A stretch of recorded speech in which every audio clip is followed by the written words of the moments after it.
வணக்கம் நண்பர்களே. Mentor for TNPSC exams YouTube சேனலுக்கு உங்களை வரவேற்கிறேன். இந்த வீடியோ பதிவில் ஜூலை 2020க்கான கரண்ட் அஃபேர்ஸ் பார்ட் 3 பார்ப்போம். அதாவது ஜூலை 15 முதல் ஜூலை 22 வரைக்கும் நடந்த நடப்பு நிகழ்வுகளுடைய தொகுப்பு. இந்த வீடியோ பதிவில் கரண்ட் அஃபேர்ஸ் ரிலேட்டட் ஸ்டாட்டிக் இன்ஃபர்மேஷனும் கொடுக்கப்பட்டிருக்கு. ஸோ அதனால் அந்த வீடியோவை முழுமையாக பாருங்கள். இதனுடைய முதல் 2 பகுதி பார்ட் 1 அண்ட் பார்ட் 2 பார்க்காதவங்க அதற்கான லிங்க் டிஸ்கிரிப்ஷனில் கொடுத்துருக்கேன், அதையும் பாருங்கள். Mentor for TNPSC exams YouTube சேனலுக்கு சப்ஸ்கிரைப் பண்ணாதவங்க சப்ஸ்கிரைப் பண்ணிக்கோங்க. Daily TNPSC subject wise quiz attend பண்ணுறதுக்கு mentor for TNPSC exams Telegram சேனலுக்கு சப்ஸ்கிரைப் பண்ணிக்கோங்க. இப்போ புதுசாக மெயின்ஸ் ஆன்சர் ரைட்டிங் ப்ராக்டிஸும் ஆரம்பிக்கப்பட்டிருக்கு. ஸோ அதற்கான லிங்க் டிஸ்கிரிப்ஷனில் கொடுத்துருக்கு, அதையும் சப்ஸ்கிரைப் பண்ணிக்கோங்க. First question, Pragyata was recently in news is related to. சமீபத்தில் செய்திகளில் வெளிவந்த பிரக்யாதா எதனுடன் தொடர்புடையது? இதுக்கான விளக்கம் என்ன அப்படின்னு பார்த்தீங்கன்னா, பிரக்யாதா அப்படிங்கிறது guideline for online classes for school children's, அதாவது பள்ளி குழந்தைகளுக்கான ஆன்லைன் வகுப்புகளுக்கான வழிகாட்டுதல். இந்த வழிகாட்டுதலை வழங்கிய அமைச்சகம் மத்திய மனிதவள மேம்பாட்டுத்துறை அமைச்சகம், union ministry of human resource development தான் இந்த கைட்லைன்ஸை இஷ்யூ பண்ணாங்க. இந்த கைட்லைன்ஸ் படி கிளாஸ் 1 to 8, அதாவது 1 முதல் 8ஆம் வகுப்பு இருக்கக்கூடிய பள்ளி மாணவர்களுக்கு 1.5 மணி நேரம் ஆன்லைன் வகுப்புகளும், அதே மாதிரி 9லேருந்து 12ஆம் வகுப்பு வரை இருக்கக்கூடிய மாணவர்களுக்கு 3 மணி நேரம் ஆன்லைன் வகுப்புகளும் எடுக்கலாங்கிறது தான் the Pragyata. Second question, where is India's first cable stayed railway bridge is being laid? இந்தியாவின் முதல் கேபிள் தாங்கிய ரயில்வே பாலம் எங்கே நிறுவப்பட உள்ளது? இந்தியாவின் முதலாவது கேபிள் தாங்கிய ரயில்வே பாலம், India's first cable stayed railway bridge எந்த பகுதியில் அமைக்கப்பட்டிருக்குன்னா ஜம்மு காஷ்மீரில் அமைக்கப்படுது. இது ஜம்மு காஷ்மீரில் இருக்கக்கூடிய கத்ரா மற்றும் ரியாசி நகரங்களை இணைக்கக்கூடிய ரயில்வே பாலம். இந்த பாலத்துக்கு என்ன பேருனா அஞ்சிகாத் பிரிட்ஜ், அஞ்சிகாத் பாலம். இந்த பாலமானது உத்தம்பூர் ஸ்ரீநகர் பாரமுல்லா ரயில்வே இணைப்பு திட்டத்துக்கு கீழே கட்டப்படுது. இதை நடைமுறைப்படுத்தக்கூடிய அமைப்பு Konkan railways. Third question, who is the author of the book The India Way Strategies of an Uncertain World? The India Way Strategies of an Uncertain World என்ற புத்தகத்தின் ஆசிரியர் யார்? The India Way அப்படிங்கிற புத்தகத்தின் ஆசிரியர் S Jaishankar, minister of external affairs, மத்திய வெளியுறவுத்துறை அமைச்சர். இவரை பற்றின ஒரு முக்கியமான தகவல் என்ன அப்படின்னு பார்த்தீங்கன்னா, முன்னாள் வெளியுறவுத்துறை செயலாளர் முதல் முறையா வெளியுறவுத்துறை அமைச்சராக நியமிக்கப்பட்டவர் இவர்தான். The first former foreign secretary to be appointed as the Minister of External Affairs is Mr. S. Jaishankar.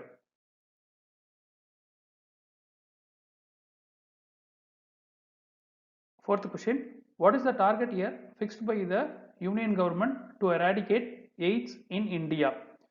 இந்தியாவில் எய்ட்ஸ் நோயை ஒழிக்க மத்திய அரசால் நிர்ணயித்த இலக்கு ஆண்டு எது? இந்தியாவில் எய்ட்ஸ் நோயை முற்றிலும் ஒழிப்பதற்காக மத்திய அரசாங்கம் நிர்ணயித்த இலக்கு ஆண்டு 2030, 2030. 2020க்கான இலக்கு என்ன அப்படின்னு பார்த்தீங்கன்னா, இந்தியாவில் இருக்கக்கூடிய எய்ட்ஸ் நோயின் விகிதம் 75ஆக குறைக்கணுங்கிறதா மத்திய அரசாங்கத்துடைய இலக்கு. இந்த நியூஸ் ஏன் பேப்பரில் வந்துன்னு பார்த்தீங்கன்னா, இப்போ போயிட்டு இருக்கக்கூடிய COVID-19 பிரச்சனைகள்னால மத்திய அரசாங்கம் யூனியன் கவர்மெண்ட்னால இந்த டார்கெட்டை ரீச் பண்ண முடியாதுங்கிற ஒரு ஆர்டிக்கல் பேப்பரில் வந்தது.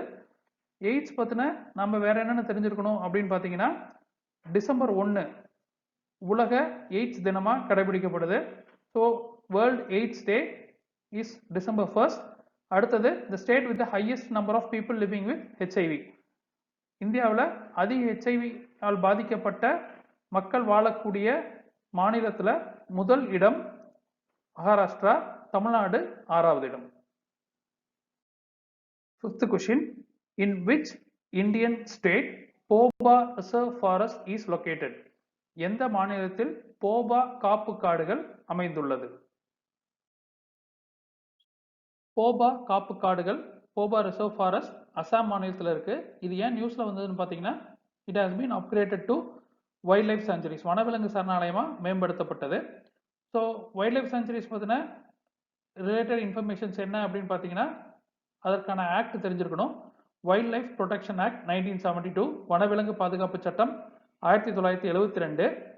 இது IUCN அமைப்பினுடைய வனவிலங்கு சரணாலயம் இருந்து IUCN அமைப்பினுடைய வகை 4 பாதுகாக்கப்பட்ட பகுதிகள் பிரிவு கீழே வரும். ஸோ IUCN உடைய ப்ரொடெக்டட் ஏரியாஸ்ல கேட்டகரி 4 கீழே வரதான் இந்த wild life sanctuaries. 6th question, who has been appointed as the vice president of Asian Development Bank? ஆசிய வளர்ச்சி வங்கியின் துணைத் தலைவராக நியமிக்கப்பட்டவர் யார்? ஆசிய வளர்ச்சி வங்கியின் துணைத் தலைவராக நியமிக்கப்பட்டவர் அசோக் லவாசா. இவர் தற்போதைய இந்திய தேர்தல் ஆணையரா பணியில் இருக்காரு. So India's election commissioner has been appointed as the vice president of Asian development bank. Asian development bank பற்றின இதர இன்ஃபர்மேஷன்ஸ் என்னென்ன அப்படின்னு பார்த்தீங்கன்னா, ஏசியன் டெவலப்மெண்ட் பேங்க் 1966ஆம் ஆண்டு நிறுவப்பட்டது. இதனுடைய தலைமையிடம் பிலிப்பைன்ஸ் நாட்டில் இருக்கக்கூடிய மணிலா நகரம். இந்த வங்கியில அதிக பங்குகள் இருக்கக்கூடிய நாடுகள்ல முதல் இடத்துல ஜப்பானும், இந்தியா 4வது இடத்துல இருக்கு. ஸோ ஹையஸ்ட் போர்ஷன் ஆஃப் ஷேர்ஸ்ல ஃபர்ஸ்ட் ஜப்பானும், இந்தியா 4th பிளேஸும் இருக்கு. 7th question, which countries has signed agreement for Azad Patan hydroelectric power project? Azad Pathaan நீர்மின் திட்டத்திற்கான ஒப்பந்தம் எந்த நாடுகளுக்கிடையே கையெழுத்திடப்பட்டது? Azad Pattan hydro electric power project is a joint venture of Pakistan and China. China மற்றும் பாகிஸ்தான் நாடுகளுடைய ஒரு கூட்டு ஒப்பந்தத்தில் உருவாக்கப்படக்கூடிய நீர் மின்தேக்க திட்டம் தான் ஆசாத் பத்தான் அணை. இது பாகிஸ்தான் ஆக்குபைட் காஷ்மீர், அதாவது பாகிஸ்தான் கட்டுப்பாட்டு காஷ்மீர் பகுதியில் இருக்கக்கூடிய ஜீலம் நதியில கட்டக்கூடிய ஒரு நீர் மின்தேக்க அணை. It is the second hydroelectric power project under China-Pakistan Economic Corridor. So 2013ஆம் ஆண்டு கையெழுத்திடப்பட்ட சீனா பாகிஸ்தான் பொருளாதார மண்டலத்தின் 2வது நீர் மின்தேக்க திட்டம். முதலாவது நீர் மின்தேக்க திட்டம் கொஹாலா நீர் மின்தேக்க திட்டம். அதுவும் பாகிஸ்தான் ஆக்குபைட் காஷ்மீரில் இருக்கக்கூடிய ஜீலம் நதி குறுக்கே கட்டப்பட உள்ளது. 8th question, which financial organization has launched a scheme for development projects in Andaman and Nicobar Islands? Andaman மற்றும் நிக்கோபார் தீவுகளின் வளர்ச்சிக்கான திட்டத்தை எந்த நிதி நிறுவனமும் அறிவித்துள்ளது? அந்தமான் தீவுகளுக்கான வளர்ச்சி திட்டத்தை அறிவித்த நிதி நிறுவனம் நபார்ட் வங்கி, national bank for agriculture and rural development, தேசிய விவசாய மற்றும் வளர்ச்சி வங்கி. ஸோ நபார்ட் வங்கியை பற்றின இதர தகவல்கள் என்ன அப்படின்னு பார்த்தீங்கன்னா, நபார்ட் வங்கி ஜூலை 12, 1982ஆம் ஆண்டு உருவாக்கப்பட்டது. இதை உருவாக்குறதுக்காக பரிந்துரை செய்த கமிட்டிக்கு பேரு Sivaraman committee. So based on the Sivaraman committee recommendation, NABARD bank was established on 12th July 1982. இதற்கான சட்டம் என்ன அப்படின்னு பார்த்தீங்கன்னா, நபார்ட் சட்டம் 1981. So national bank for agriculture and rural development act 1981. 9th question, who was awarded the Gulbenkian Prize for Humanity? மனிதநேயத்திற்கான Gulbenkian பரிசு யாருக்கு வழங்கப்பட்டது? குல்பென்கியன் பிரைஸ் ஃபார் ஹியூமனிட்டி, மனிதாபிமானத்திற்கான குல்பென்கியன் பரிசு ஸ்வீடன் நாட்டை சேர்ந்த கிரீட்டா துன்பர்க்கு வழங்கப்பட்டுள்ளது. So Gulbenkian prize for humanity is awarded to the 17 years old climate activist of Sweden, Greta Thunberg. Greta Thunberg 2019ஆம் ஆண்டின் டைம்ஸ் பத்திரிகையின் சிறந்த நபராக தேர்ந்தெடுக்கப்பட்டவர். Times magazine's person of the year for the year 2019. பள்ளி குழந்தைகளுக்கான காலநிலை மாற்றத்திற்கான இவருடைய இயக்கத்திற்கு பெயர் Friday for Future. Student movement for climate change is Friday for Future. 10th question. Where is the Indian Navy's largest solar power plant established? இந்திய கடற்படையின் மிகப்பெரிய சூரிய மின் நிலையம் எங்கே நிறுவப்பட்டுள்ளது? Indian Navy's largest solar power plant is established in Elimala in Kannur districts of Kerala. அதாவது கேரளா மாநிலத்தில் இருக்கக்கூடிய கண்ணூர் மாவட்டத்தில் இருக்கக்கூடிய எலிமலா அப்படிங்கிற இடத்துல இந்திய நேவியின் மிகப்பெரிய சூரிய மின் நிலையம் அமைக்கப்பட உள்ளது.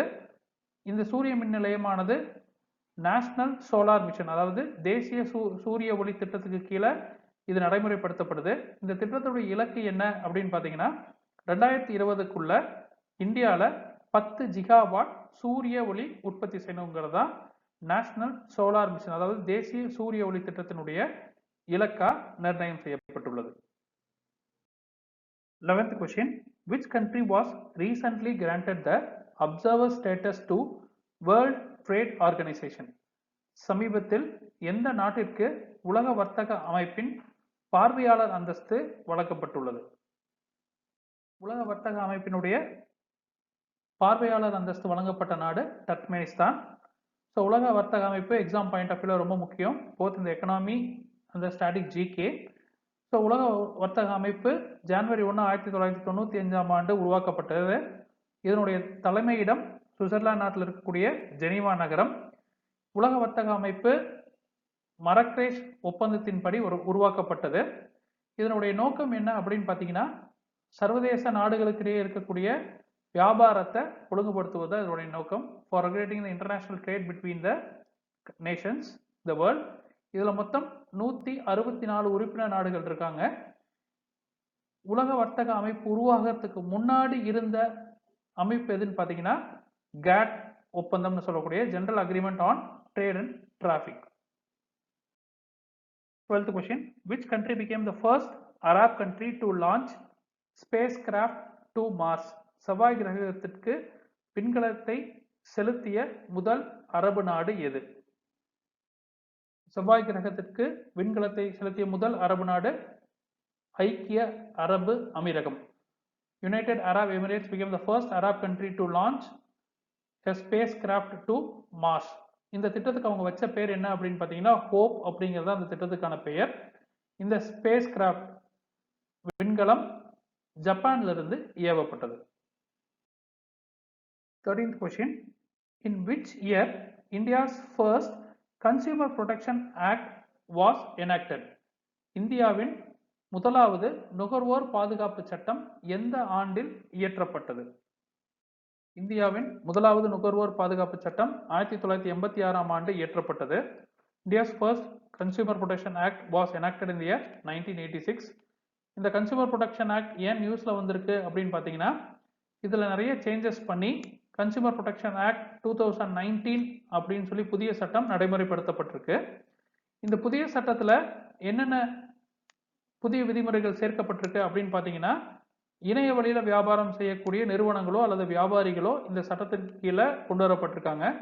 உதாரணத்துக்கு சொல்லணும்னா பிளிப்கார்ட், அமேசான் போன்ற நிறுவனங்களும் இனிமேல் இந்த நுகர்வோர் பாதுகாப்பு சட்டம் 2019க்கு கீழே உட்படுத்தப்படும். அதே மாதிரி தவறான பொருட்களுக்கு விளம்பரம் செய்யக்கூடிய பிரபலங்கள் அவங்களுக்கும் 10 லட்சம் ரூபாய் வரைக்கும் அபராதம் விதிக்கலாங்கிற புதிய விதிமுறை சேர்க்கப்பட்டிருக்கு. So the e-commerce retailers or platforms are included in the Consumer Protection Act 2019, and the celebrities can be fined up to 10 lakhs for promoting a misleading product. 14th question. Who were awarded the United Nations Nelson Mandela Prize for the year 2020? 2020 ஆண்டிற்கான ஐக்கிய நாடுகளின் Nelson Mandela பரிசு யாருக்கு வழங்கப்பட்டது? 2020 ஆண்டிற்கான ஐக்கிய நாடுகள் அமைப்பின் நெல்சன் மண்டேலா பரிசு குனியா நாட்டைச் சேர்ந்த மோரிசனா கவியாட்டேவுக்கும் கிரீஸ் நாட்டைச் சேர்ந்த மரியானா வர்தினோயானிஸ் அப்படிங்கிறவங்களுக்கும் வழங்கப்பட்டுள்ளது. 15th question. Which company Central Board of Secondary Education CBSE has signed an agreement for artificial intelligence education. செயற்கை நுண்ணறிவு கல்விக்காக நடுவண் இடைநிலை கல்வி வாரியம் எந்த நிறுவனத்துடன் ஒப்பந்தம் செய்துள்ளது? Central Board of Secondary Education CBSE has signed an agreement with IBM for artificial intelligence courses for the school children of class 11 and 12. 11 மற்றும் 12ஆம் வகுப்பு மாணவர்களுக்கான செயற்கை நுண்ணறிவு கல்விக்காக நடுவண் இடைநிலை கல்வி வாரியம் அழைக்கக்கூடிய CBSE ஆனது IBM நிறுவனத்துடன் ஒப்பந்தம் செய்துள்ளது. 16th question. Which is the target year fixed by Indian Railways to achieve net zero carbon emission? நிகர பூஜ்ஜிய கார்பன் உமிழ்வை அடைய இந்திய ரயில்வே நிர்ணயித்த இலக்கு ஆண்டு எது? Indian Railway to become world's first green railway by 2030. இந்திய ரயில்வே 2030க்குள் உலகின் முதல் பசுமை ரயில்வே அந்தஸ்து பெற உள்ளது. இந்த அந்தஸ்து எப்படி பெற போறாங்க அப்படின்னு பார்த்தீங்கன்னா, இந்திய ரயில்வே அதிகமான மின் உற்பத்தியை மாற்றத்தக்க ஆற்றல் மூலங்கள்னு சொல்லக்கூடிய ரெனியூவபிள் சோர்ஸ் ஆஃப் எனர்ஜியிலிருந்து உற்பத்தி செய்ய போறாங்க. இந்த உற்பத்தியை ரெனியூவபிள் சோர்ஸ் ஆஃப் எனர்ஜியிலிருந்து கிடைக்கிறதுனால net zero carbon emitting status கிடைக்கிறதுக்கான வாய்ப்புகள் அதிகமாக இருக்கும். 17th question. Medicap was recently in news is related to. சமீபத்தில் செய்திகளில் இடம்பெற்ற மெடிகேப் எதனுடன் தொடர்புடையது? மெடிகேப் அப்படிங்கிறது என்ன அப்படின்னு பார்த்தீங்கன்னா, ஐஐடி மெட்ராஸ், அதாவது இந்திய தொழில்நுட்ப கழகம் மெட்ராஸால் உருவாக்கப்பட்ட எளிதில் நகர்த்தக்கூடிய மருத்துவமனை. So portable hospital developed by IIT Madras. இது எதற்கு பயன்படுத்தப்பட இருக்கு அப்படின்னு பார்த்தீங்கன்னா, COVID-19 சிகிச்சைக்காக பயன்படுத்தப்பட உள்ளது. இது எங்க அமைக்கப்பட்டிருக்குன்னு பார்த்தீங்கன்னா, கேரளாவில் இருக்கக்கூடிய வயநாடு மாவட்டத்தில் அமைக்கப்பட்டுள்ளது. 18th question. Which city to host Kumbh Mela for the year 2021? 2021ஆம் ஆண்டின் கும்பமேளா எந்த நகரத்தில் நடைபெற உள்ளது? கும்பமேளா இந்துக்களின் முக்கியமான பண்டிகைகளில் ஒன்று. கும்பமேளா நதிக்கரை நகரங்களில் நடக்கும். ஸோ ரிவர் பேங்க்ஸில் தான் கும்பமேளா ஃபெஸ்டிவல் ஆர்கனைஸ் பண்ணுவாங்க. கும்பமேளா இந்தியாவில் 4 இடங்களில் நடக்கும். 12 வருடத்துக்கு ஒரு தடவை நடக்கக்கூடிய ஈவெண்ட் இது. ஸோ 4 இடங்களில் நடக்கும் இந்தியாவில். அது எங்கெங்கன்னு பார்த்தீங்கன்னா, உத்தரப்பிரதேச மாநிலத்தில் கங்கா யமுனா சரஸ்வதி நதி சங்கமிக்கக்கூடிய பிரயாக்ராஜ் நகரம், அதாவது அலகாபாத்னு சொல்லக்கூடிய நகரத்திலையும், உத்தரகண்ட் மாநிலத்தில் கங்கா நதி கரையில் இருக்கக்கூடிய ஹரித்வார் நகரத்திலையும், மகாராஷ்டிரா மாநிலத்தில் கோதாவரி நதிக்கரையில் இருக்கக்கூடிய நாசிக் நகரத்திலையும், அதே மாதிரி மத்திய பிரதேஷ் மாநிலத்தில் சிப்ரா நதிக்கரையில் இருக்கக்கூடிய உஜ்ஜைன் நகரத்திலையும் நடக்கக்கூடிய திருவிழா தான் கும்பமேளா. 2021ஆம் ஆண்டிற்கான கும்பமேளா அப்படிங்கிறது உத்தரகண்ட் மாநிலத்தில் இருக்கக்கூடிய ஹரித்வார் நகரில் நடக்க இருக்கு. 19th question. Which international organization releases the Global Multidimensional Poverty Index? உலகளாவிய பல பரிமாண வறுமை குறியீட்டை வெளியிடும் சர்வதேச அமைப்பு எது? உலகளாவிய பல பரிமாண வறுமை குறியீட்டை 2 நிறுவனங்கள் இணைந்து வெளியிடுது. என்னென்னு பார்த்தீங்கன்னா, ஐக்கிய நாடுகள் மேம்பாட்டு திட்டம் மற்றும் ஆக்ஸ்போர்ட் வறுமை மற்றும் மனித மேம்பாட்டு முயற்சி. Global Multidimensional Poverty Index is released by United Nations Development Program and Oxford Poverty and Human Development Initiative. So இந்த வருடம் வெளியான அறிக்கையில் என்ன சொல்லப்பட்டிருக்கு அப்படின்னு பார்த்தீங்கன்னா, 2005 to 2015க்குள்ள, அதாவது 2005லேருந்து 2015க்குள்ள இந்தியாவில் 273 மில்லியன் மக்கள் பல பரிமாண வறுமையிலிருந்து வெளியேறினதாக சொல்லப்பட்டிருக்கு. So about 273 million people have moved out from multidimensional poverty between 2005 to 2015 in India. So இந்த மல்டிடைமென்ஷனல் பாவர்ட்டி இண்டெக்ஸில் 3 டைமென்ஷன், அதாவது 3 பரிமாணங்களில் உலக நாடுகள் அளவிடப்படுது. மொத்தம் 10 குறியீடுகளில் அளவிடப்படுது. ஸோ அந்த 3 பரிமாணங்கள் என்னென்ன அப்படின்னு பார்த்தீங்கன்னா, எஜுகேஷன் கல்வி, ஹெல்த் ஆரோக்கியம் மற்றும் ஸ்டாண்டர்ட் ஆஃப் லிவிங் வாழ்க்கை தரம். ஸோ இந்த 3 பரிமாணத்தில் 10 குறியீடுகளை வச்சு கணக்கிடுறதான் multi dimensional poverty index. 20th question. Pradeep Singh is associated to which sport event? Pradeep Singh எந்த விளையாட்டுடன் தொடர்புடையவர்? பிரதீப் சிங் அப்படிங்கிறவர் இந்தியாவினுடைய பளுதூக்கும் வீரர், இந்தியாஸ் வெயிட் லிஃப்டர். இவர் 2012ஆம் ஆண்டு நடந்த காமன்வெல்த் போட்டிகளில் சில்வர் மெடல் ஜெயிச்சாரு. இவர் பேர் ஏன் நியூஸ்ல வந்தது அப்படின்னு பார்த்தீங்கன்னா, இந்தியாவில் மனித வளர்ச்சி ஹார்மோன் ஊக்கமருந்துக்கான முதல் வழக்கு இவர் மேல பதியப்பட்டது. The first case of human growth hormone doping in India is registered on Pradeep Singh. இதனால இவர் 4 ஆண்டுகள் எந்தவித விளையாட்டு போட்டிகளிலும் கலந்து கொள்ளக்கூடாதுங்கிற தடை விதிக்கப்பட்டது. அப்போ இந்த ஹியூமன் growth ஹார்மோன், மனித வளர்ச்சி ஹார்மோன் அப்படிங்கிறது என்ன அப்படின்னு பார்த்தீங்கன்னா, சொமட்டோட்ராபின்ங்கிறது தான் அது. அந்த சொமட்டோட்ராபின்ங்கிற ஹார்மோன் முன்புற பிட்யூட்டரி சுரப்பிலிருந்து சுரக்கக்கூடிய ஒரு hormone. So the somatotropin, the growth hormone, is secreted by the anterior part of pituitary gland. 21st question. In which Indian state Bhagirathi eco-sensitive zone located? எந்த மாநிலத்தில் பாகீரதி சுற்றுச்சூழல் பாதுகாப்பு மண்டலம் அமைந்துள்ளது? Bhagirathi eco sensitive zone, Bhagirathi சுற்றுச்சூழல் பாதுகாப்பு மண்டலம், இது உத்தரகாண்ட் மாநிலத்தில் இருக்கக்கூடிய கோமுக் முதல் உத்தரகாசி வரை இருக்கக்கூடிய பகுதி. ஒரு பகுதியை ஈகோ சென்சிட்டிவ் ஜோன், அதாவது சுற்றுச்சூழல் பாதுகாப்பு மண்டலமா அறிவிக்கிறாங்க அப்படின்னா என்ன அர்த்தம்னா, அந்த பகுதியில ஏதாவது ஒரு சின்ன மாற்றம் ஏற்பட்டாலும் அது சுற்றுச்சூழலை பெருமளவு பாதிக்கும். They are fragile area in which a small change can induce a large eco-sensitive problem. So அந்த ஈகோ சென்சிட்டிவ் ஜோனா எந்த ஆக்ட் மூலியமா அறிவிக்கிறாங்கன்னு பார்த்தீங்கன்னா, 1986 என்விரான்மெண்ட் ப்ரொடெக்ஷன் ஆக்ட் மூலியமா தான் அறிவிக்கப்படுது. சுற்றுச்சூழல் பாதுகாப்பு சட்டம் 1986 படி தான் அறிவிக்கப்படுது. ஸோ இது ஏன் இப்போ நியூஸ்ல வந்தது அப்படின்னு பார்த்தீங்கன்னா, மத்திய அரசாங்கம் சார்தம் ரோட் ப்ராஜெக்டுக்கு ஒப்புதல் வழங்கியிருக்காங்க. அதாவது சார்தம் சாலை திட்டத்துக்கு ஒப்புதல் வழங்கியிருக்காங்க. இந்த சார்தம் ரோட் ப்ராஜெக்ட் என்ன பண்ண போறாங்க அப்படின்னு பார்த்தீங்கன்னா, உத்தரகாண்ட் மாநிலத்தில் இருக்கக்கூடிய 4 முக்கியமான சுற்றுலா தலங்களை இணைக்கக்கூடிய சாலை திட்டம். அந்த 4 நகரங்கள் என்னென்ன அப்படின்னா, யமுனோத்ரி, கங்கோத்ரி, கேதார்நாத் மற்றும் பத்ரிநாத். இந்த 4 நகர இணைக்கக்கூடிய சாலை திட்டம் தான் சார்தம்.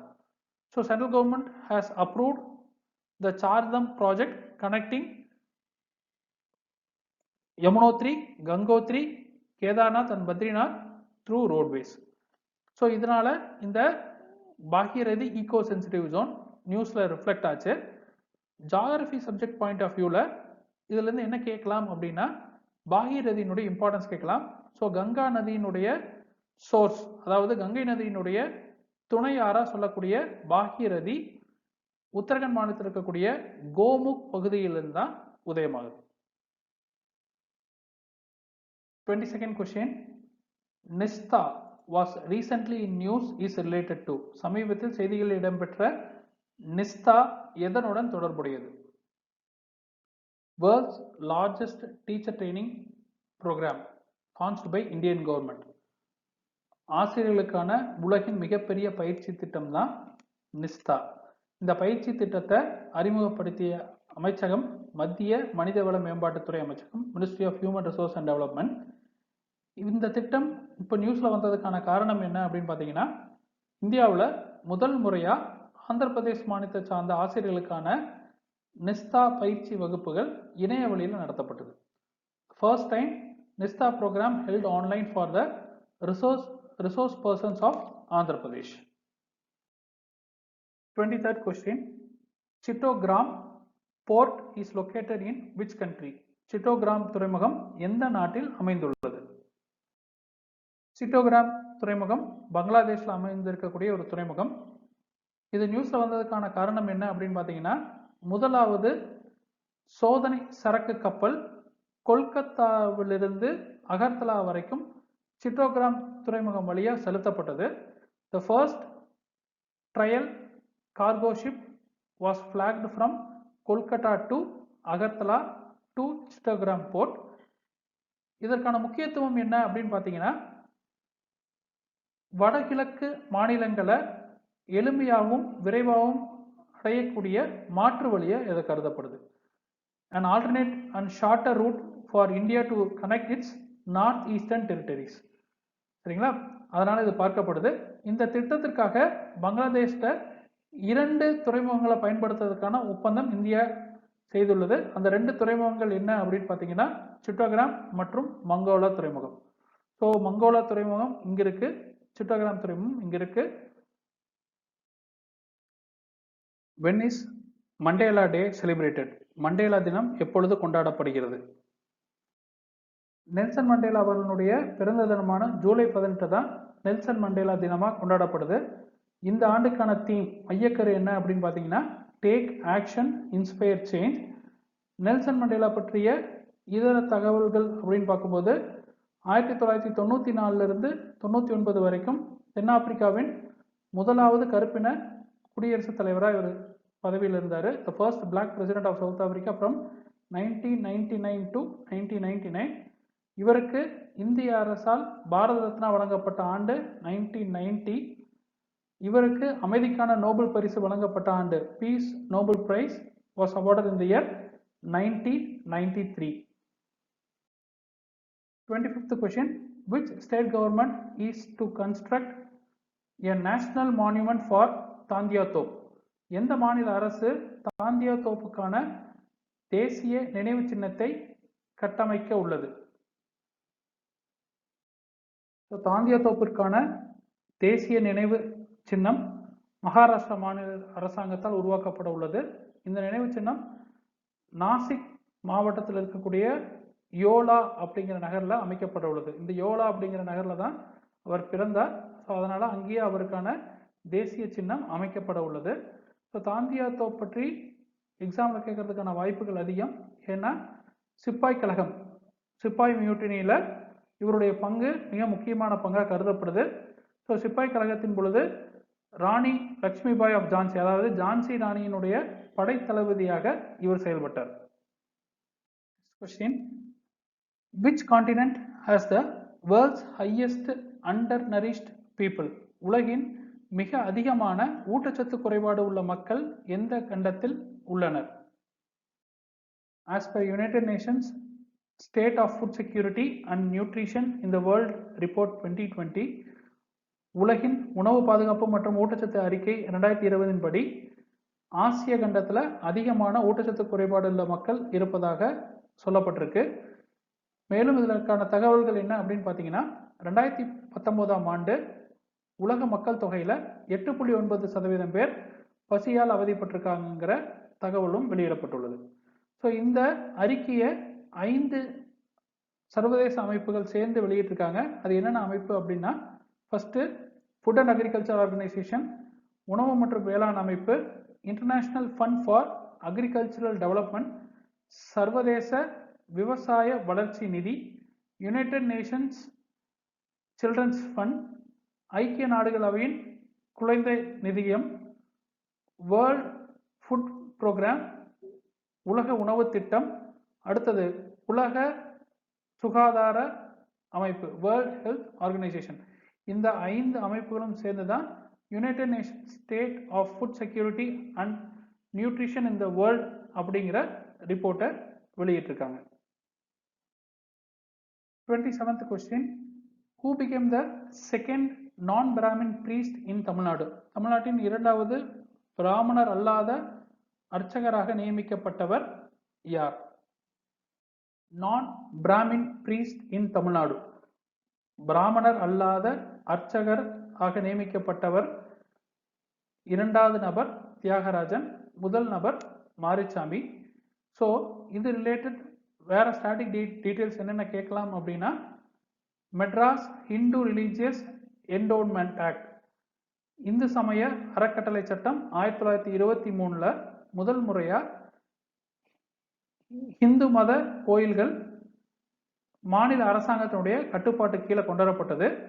பின்னர் 1960ஆம் ஆண்டு இந்து சமய அறநிலைத்துறை, Tamil Nadu Hindu religious and charitable endowment department was created. பின்பு 2006ஆம் ஆண்டு பிராமணர் அல்லாதவரும் அர்ச்சகராகலாம்ங்கிற உத்தரவை தமிழக அரசு வெளியிட்டது. So Tamil Nadu government order allowing non-Brahmins to become archagas in Tamil Nadu. 28th question. When is Educational Development Day celebrated by Tamil Nadu government? கல்வி வளர்ச்சி தினம் தமிழக அரசால் எப்பொழுது கொண்டாடப்படுகிறது? திரு காமராஜ் அவர்களுடைய பிறந்த தினமான ஜூலை 15 தமிழக அரசு கல்வி வளர்ச்சி தினமா அறிவித்துள்ளது. Birth anniversary of K. Kamaraj is celebrated as Educational Development Day. அவருடைய ஆட்சி காலத்தில் இந்தியாவில் தான் முதல் முறையாக மிட் டே மீல் ஸ்கீம், அதாவது மதிய உணவு திட்டம் 1962ஆம் ஆண்டு தமிழகத்தில் அறிமுகப்படுத்தப்பட்டது. 29th question. 2021 is the international year of 2021 days ஆண்டாக கொண்டாடப்படுகிறது. The Food and Agriculture Organization FAO has declared 2021 as the International Year of Fruits and Vegetables. சர்வதேச உணவு மற்றும் விவசாய அமைப்பானது 2021 பழங்கள் மற்றும் காய்கறிகளின் சர்வதேச ஆண்டாக அறிவித்துள்ளது. என்ன முக்கியமான விஷயம்னா, இதற்கான விழாவில் இந்தியா மற்றும் சிலி நாடுகள் இணைந்து இந்த அறிவிப்பை வெளியிட்டாங்க. 30th question. Tangams tribe are present in which Indian state? எந்த இந்திய மாநிலத்தில் தங்கம்ஸ் பழங்குடியினர் உள்ளனர்? தங்கம் பழங்குடியினர் இருக்கக்கூடிய மாநிலம் அருணாச்சல பிரதேசம். அருணாச்சல பிரதேசத்தில் இருக்கக்கூடிய அதி பழங்குடியினருடைய உட்பிரிவில் ஒரு சிறிய பகுதி தான் இந்த தங்கம் பழங்குடியினர். சமீபத்தில் அருணாச்சல பிரதேச முதலமைச்சரால் தங்கம் பழங்குடியினர் பற்றிய நூல் வெளியிடப்பட்டது. அதே மாதிரி யுனெஸ்கோ அமைப்பினுடைய world atlas of endangered languages, அதாவது உலகில் அரிதாகி வரும் மொழிகளுக்கான மொழி அட்லஸ், இதில் இந்த தங்கம் பழங்குடியினுடைய மொழி இடம்பெற்றிருக்கு. இந்த வீடியோ உங்களுக்கு பயனுள்ளதாக இருக்குன்னு நான் நம்புகிறேன். டிஎன்பிஎஸ்சி ப்ரிப்பேர் பண்ணக்கூடிய உங்கள் ஃப்ரெண்ட்ஸ் அண்ட் ரிலேட்டிவ்ஸ்க்கு இதை ஷேர் பண்ணுங்கள். Mentor for TNPSC exams YouTube channel, Telegram சேனலுக்கு சப்ஸ்கிரைப் பண்ணாதவங்க சப்ஸ்கிரைப் பண்ணிக்கோங்க. நன்றி.